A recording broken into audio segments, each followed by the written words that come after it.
Сәлем барлықтарыңызға.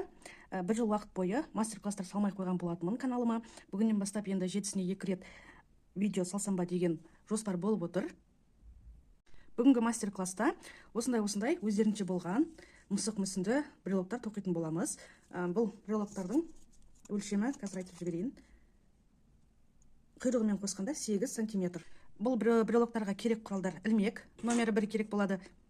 Менде самодельный өзім істеп алған. Сосын жіп керек болады. Менде жіп Yarnart джинс. Бол үшін осындай кішкентай брелоктар тоқу үшін, номер 1 ілмекпен тоқу үшін мен Yarnart джинсты алып 2-ге бөлемін осылай.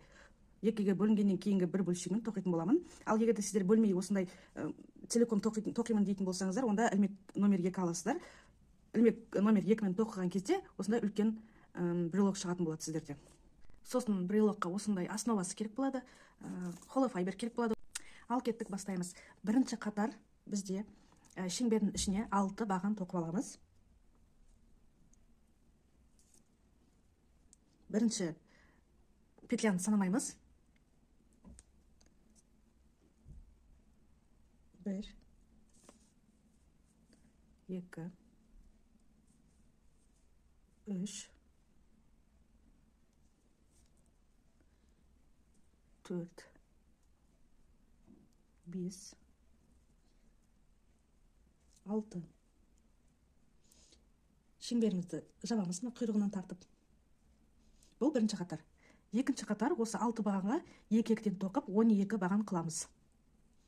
Ең біріншісін тауып аламыз. Осыған 2 баған тоқимыз. 1, 2. Келесі бағанға тағы да 2 баған тоқимыз.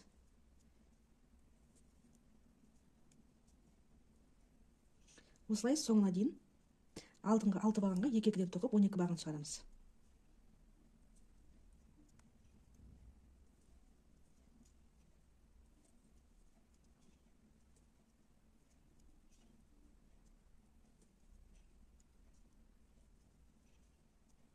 Мінекей, менде 12 баған тоқылды. Егер де шатысамын дейтін болсаңыздар, басқа түсті жіпті алып, келесі қатарға өткен кезде ортасына сала салсаңыздар болады. Немесе маркермен қолдансаңыздар болады. Келесі қатар, үшінші қатар. Ешқандай өзгеріссіз 12 бағанды тоқып шығамыз. 3, 4, 5, 6, 7, 8, 9, 10, 11, 12. Сосын келесі бағанға жай ғана осылай бекітеміз. Болды. Жіпті үземіз. Енді екінші құлағын тоқимыз. Екінші құлағын басқа жіппен тоқимыз. Тағы осылай тоқып шығасыздар. Ешқандай өзгеріссіз. Екінші құлағын тоқып болдым. Жібін үзбейміз.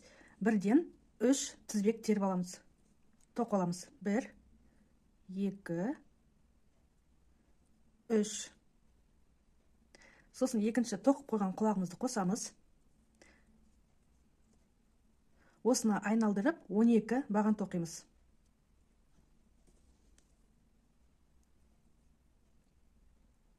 1,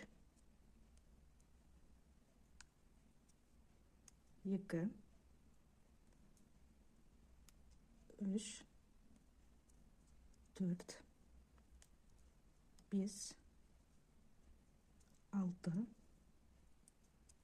7, 8, 9, 10, 11, 12. Сосын бағанағы терген 3 тізбегімізді де тоқып жібереміз. 1, 2, 3. Сосын енді мына құлағымыздың 12 баған тоқып шығамыз айналдырып. 1, 2, 3, 4, 5, 6, 7, 8, 9, 10, 11, 12. Сосын тағы да 3 тізбегімізді тоқимыз екінші жағынан. 1, 2, 3. Осымен төртінші қатарымыз бітті. Қазір жұмысымызда бірінші қолаға 12, екінші қолаға 12 баған, 24. Сосын ортасындағы 3 тізбекті екі жағынан тоқығанда 6 баған шықты. Соның бәрін қосқанда бізде жұмысымызда 30 баған. Енді қазір 5-ші қатары біз қосу әдісін жасаймыз. Осы жерден маркер қойып алыңыздар. Мен жіп қоям, жіп өте ыңғайлы. 5-ші қатар. 4 баған тоқимыз. 1, 2, 3, 4. 5-шіге қосу әдісін жасаймыз. Алдыңғы бағанға бірден 2 баған тоқимыз. Тағы да 4 баған.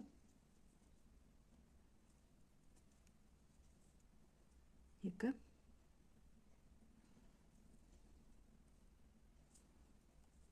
3, 4. Қосу әдісін тоқимыз. Бір бағанға 2. Тағы да 4 баған. Осылай соңына дейін қайталайсыздар. 1,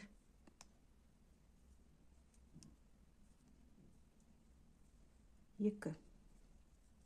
Кешіріңіздер, телефоным ыңғайсыз болып отырып түсірген. 2, 3, 4. Қосу әдісін тоқимыз. Бір бағанға 2. Тағы да 4 баған. 1, 2, 3, 4. Осылай соңына дейін жалғастыра бересіздер ғой, маркерге келгенше. Тағы да 4 баған. 1, 2, 3, 4. Тағы да қосу әдісін тоқимыз. 1, 2, 3, 4.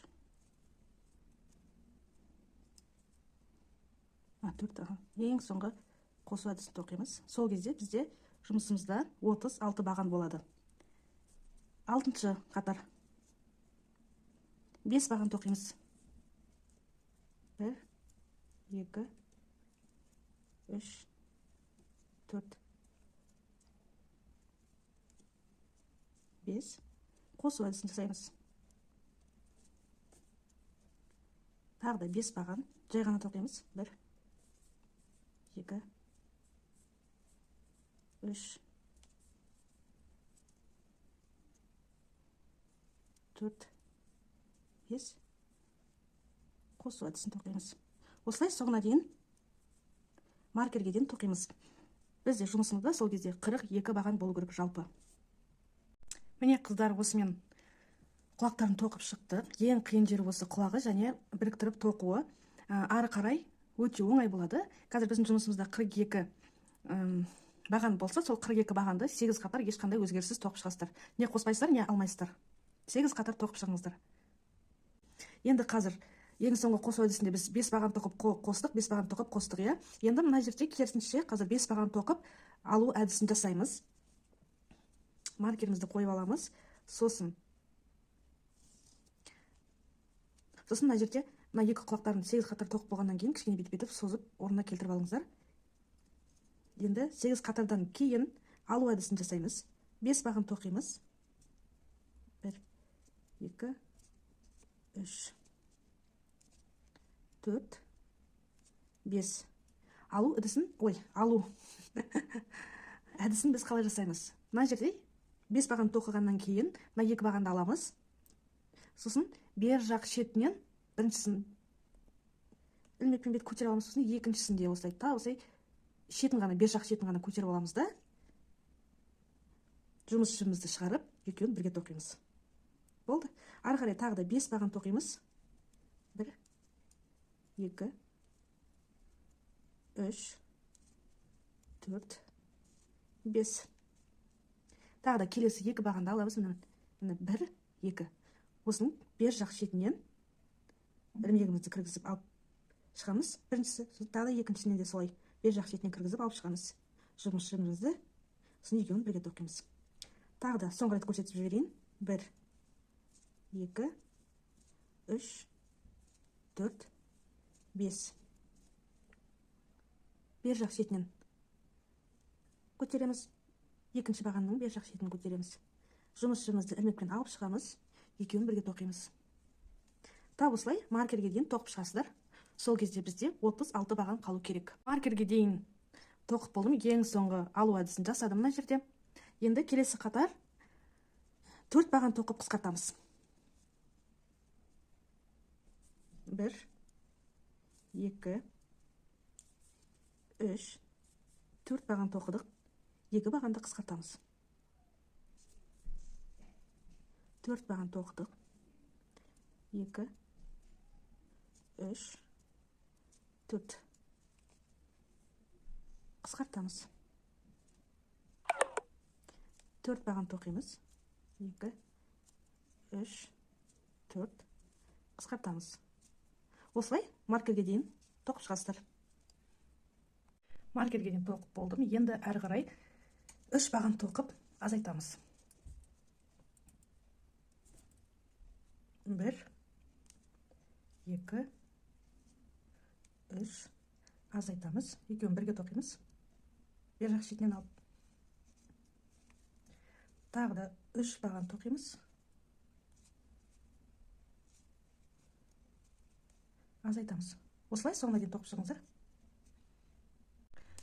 Тоқып болдым. 3 баған азайту, 3 баған азайту. Енді осы жерде өнімімізді толтырып алайық. Холофайбермен кейіннен, себебі қиындау болып кетеді.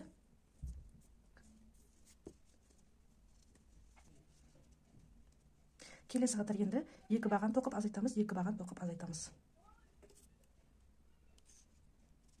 Осылай соңына дейін тоқимыз ғой. 6 баған қалғанша тоқимыз. 1, 2, азайтамыз. 1, 2, азайтамыз. Осылай маркерге дейін тоқып алыңыздар. 1, 2, азайтамыз. Келесі қатар 1 баған тоқып азайтамыз. 1 баған азайтамыз. 1 баған азайтамыз. 1 баған азайтамыз. Осылай соңына дейін тоқып шығыңыздар.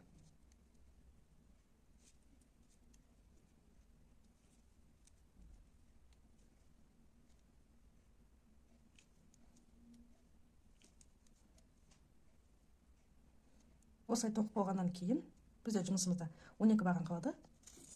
Тағы да кішкене толтырып жібереміз холофайбермен.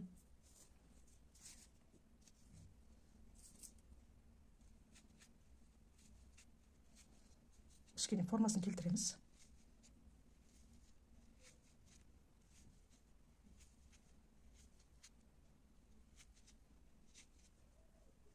Қыздар, осымен соңғы қатар 12 баған қалып еді ғой. Соны 12 бағанды былай тоқимыз.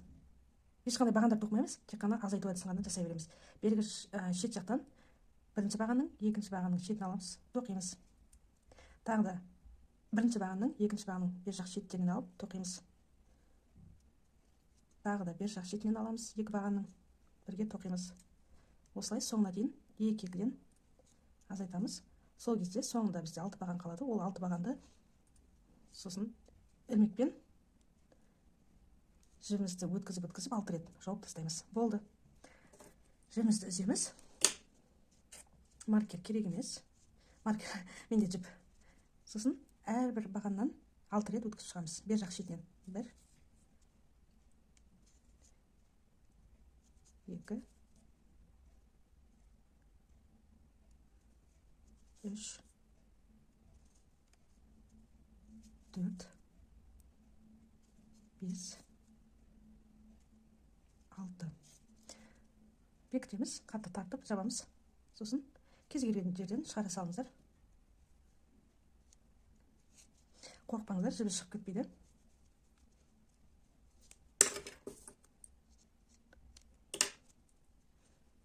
Мына осындай болып шықты. Қазір енді құйрығын тоқимыз. Құйрығы енді құлағы қалай басталады, құлақтар тап солай бастаймыз. Не деген ілмек деп ойлап отқан шығарсыздар, мен өзім қолдан істеп алғам, өзіме ыңғайлы қылып. Шеңберімізге 6 баған тоқимыз. Бірінші қатар 1 2 3 4 5 6. Келесі қатар әрбір бағанға қосу әдісін жасап, екі-екіден тоқимыз. 12 баған қыламыз, 6 бағаннан.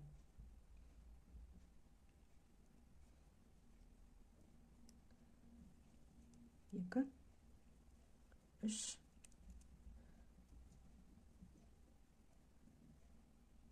4 5 6 7 8 9 10 11. Менде мынандай түйіндер кездеседі. Себебі менде ярнақ джинсімен екіге айырып тоқимын ғой.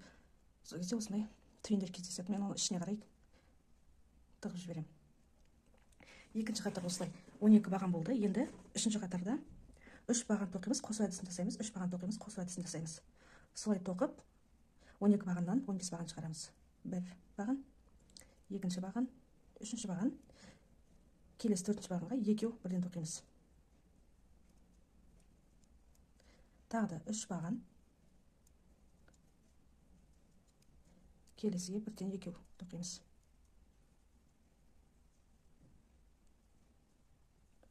3 баған,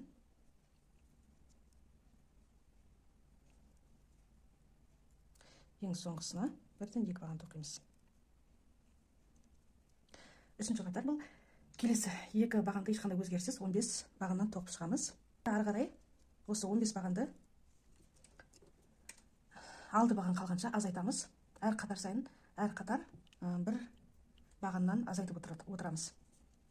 Қазір маркерден кейін келесі қатарды бастағанда бірден бергі шеттен 2 бағанды көтеріп бірге тоқимыз.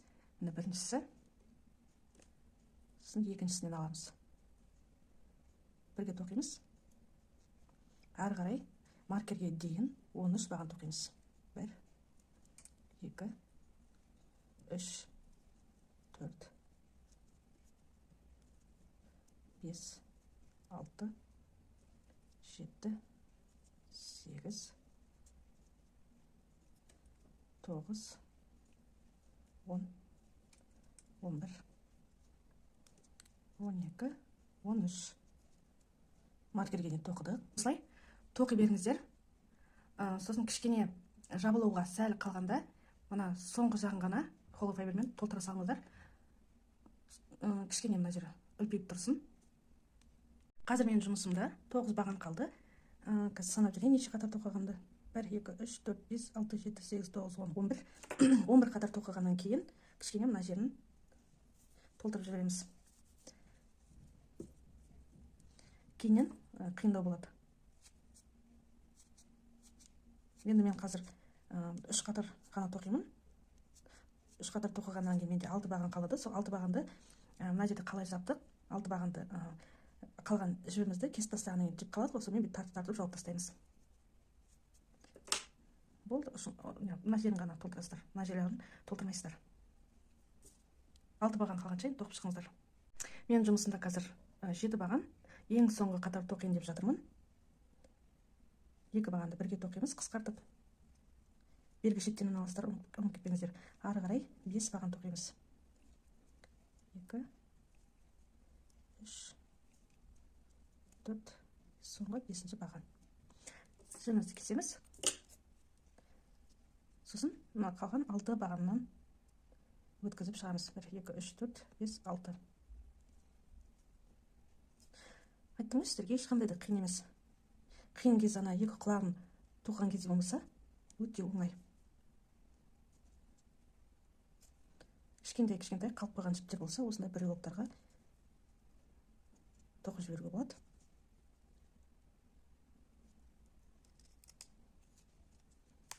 Болды. жіпті түйіндеп оны бүйтіп керек емес. Себебі мына жерге қазір біз цеп тапқанда өзі жабылып қалады. Мінекей, дайын. Осылай. Енді қазір мен сіздерге цепочканы тағайын, или цеп қосылған жерін ішіне қарай кіргізіп жіберіңіздер. Сосын қазір басын.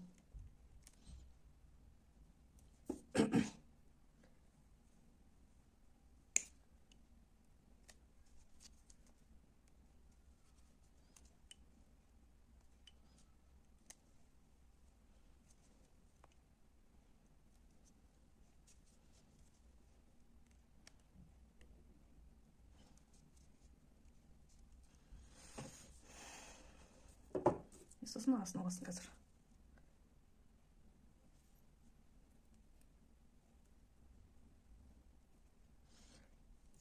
Негізі мынандай емес, андай карабин дей ма, не деп айтады, қосатын, іліп қоя салатын, сондай болған жақсы, ыңғайлы. Мен кішкене қиналасыздар ау.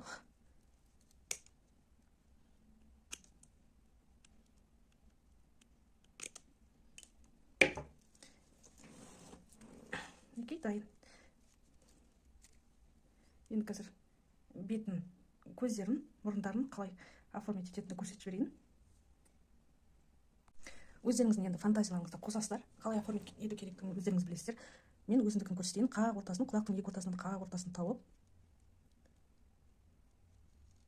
белгілеп алыңыздар.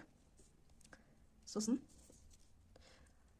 көздерінің ара қашықтығы менде 2, 4, 5 баған екен. 5 баған. Қосу әдісінен кейін мен қазір 2 баған төмен түсейін. Бұлай 2, 3, 4, 5. Киім тігетін ине жіппен істесеңіздер болады. Көздерінің өлшемі 3 баған.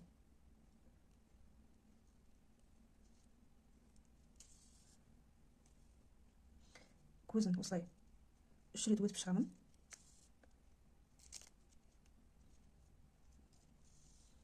Екі, 3. Сосын аптасына қойып. 2, 4, 5 баған. 2, 4, 5 баған өтіп, келесі көзге көшеміз. Мына жерден де көзін 3 баған қыламыз. 1, 2, 3. Сосын келесі көзіне көшіп, мына жерден бір қатар жоғары кірпігін істей салыңыздар. Қатты тартпаңыздар. Қатты тартсаңыздар, негізіне тоқылған неге кіріп кетеді ішіне. Тоқылған өнімнің ішіне кіріп кетеді. Жіп жіңішке болғандықтан. Мына жерден де бай. Сосын бірден мұрнына өтеміз.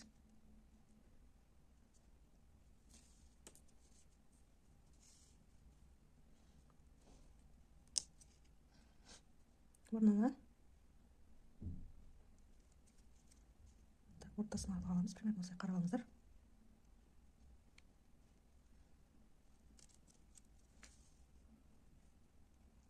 Болды. Осы жіпті енді түйіндеу керек болады. Себебі бұл енді шығып кетуі мүмкін.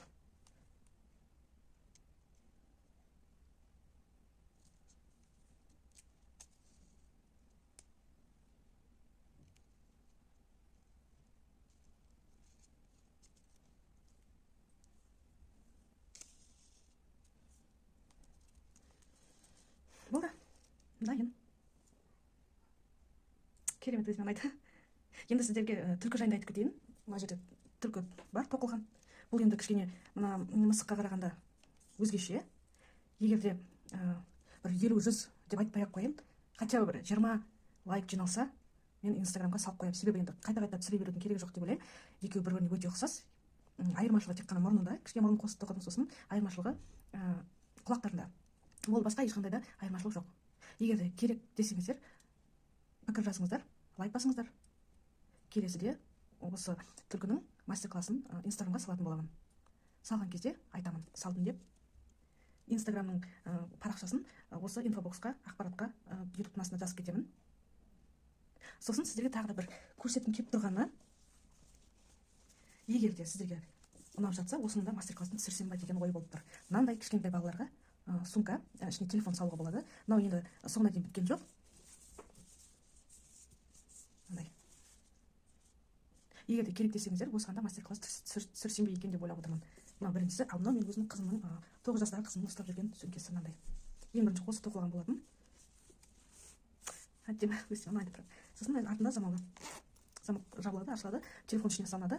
Полностью осылай телефон мына жерге дейін келіп тұрады. Мындай ремеңмен. Осы сумка керек десеңіздер, тоже осында жаза кетіңіздер. Мастер-класс түсіруге тырысамын осы сумкаға. Мына жерде менде ярнард джинс. Менде көбінесе ярнард джинс қана жіппен қолданамын. Себебі мен көбінесе осындай сумкалар және қуыршақтар, сосын осындай брелоктар, ойыншықтар тоқуға тырысамын. Киім, бас киім ондайға жоқпын. Сондықтан менде көбінесе ярнард джинс. Осы ярнард джинс екі жіпті біріктіріп, нөмері 4-ші ілмекпен тоқылған осы сөмке. Сондықтан жаза кетіңіздер, керек болса.